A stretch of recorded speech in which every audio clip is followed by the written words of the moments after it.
సంగీతం movie and ఈ మూవీని డైరెక్ట్ చేసింది సంగీతం శ్రీనివాస్ గారు.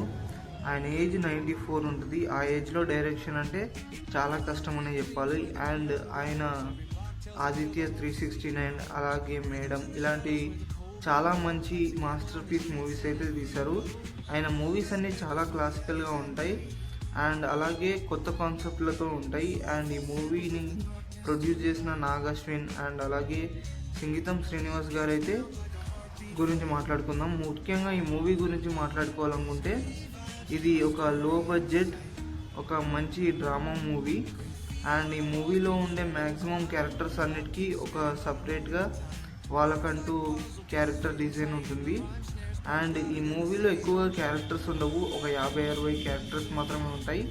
అండ్ అది ఒక విలేజ్లా చూపిస్తారు. నాకైతే అది ఒక చిన్న గల్లీలా అనిపించింది తప్ప అదొక విలేజ్ అన్న ఫీలింగ్ రాలేదు. అండ్ ఈ విలేజ్ చుట్టూ చెట్లు పచ్చదనం అయితే ఎక్కడా ఉండదన్నమాట. అక్కడ మైన్స్ అయితే ఉంటాయి. సో అందరూ మైన్స్లోనే పని చేసుకుంటారు.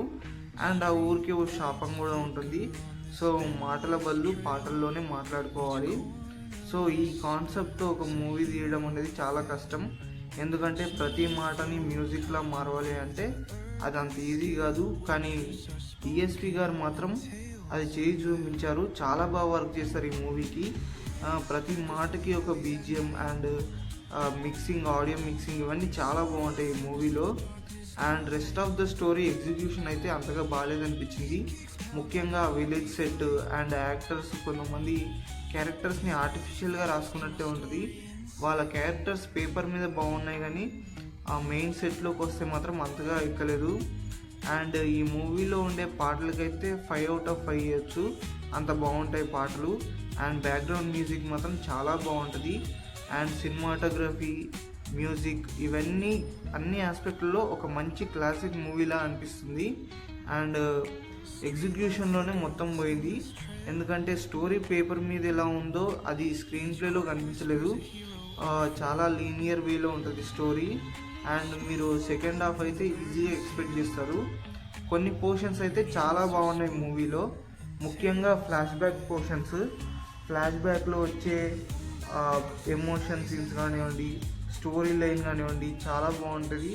అండ్ నేను ఇక్కడ కాన్సెప్ట్ని స్పాయిలర్ చేయాలనుకోవట్లేదు, సో అందుకే చెప్పట్లేదు. కానీ ఆ ఫ్లాష్ బ్యాక్ సీన్స్ అనేవి ఈ మూవీకి మెయిన్ హైలైట్ అనిపించాయి నాకైతే. అండ్ ఈ మూవీలో చాలా క్యారెక్టర్స్ ఉంటాయి, డిఫరెంట్ క్యారెక్టర్స్ ఉంటాయి.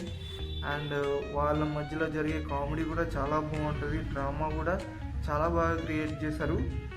అండ్ ఈ మూవీకి టోటల్గా చెప్పాలనుకుంటే 5కి 2.5 రేటింగ్ ఇస్తాను నేనైతే. సో మీరు కనుక మూవీ ఒకవేళ చూస్తే ఎంత రేటింగ్ ఇస్తారో కామెంట్ చేసి చెప్పండి. అండ్ ఈ మూవీ చాలా బాగుంది, కాకపోతే అక్కడక్కడ రైటింగ్ పరంగా, స్క్రీన్ ప్లే పరంగా కొంచెం చేంజ్ చేస్తుంటే బాగుండేది అనిపించింది. మీకేమనిపించిందో కామెంట్ చేసి చెప్పండి.